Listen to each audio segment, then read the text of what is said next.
Tara, luto tayo ng chicken apretada.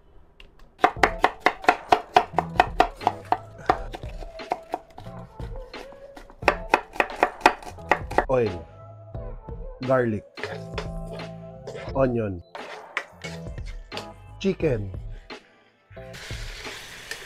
tomato paste, soy sauce, water, chicken cube. Balikan natin after 15 to 30 minutes. Black pepper, patis, brown sugar, potato. Balikan natin ng 3 to 5 minutes. Carrots, red and green bell pepper.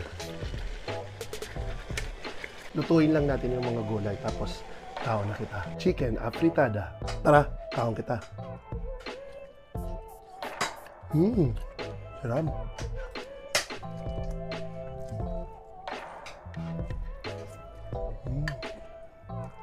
Ang sarap ng sarsa, guys.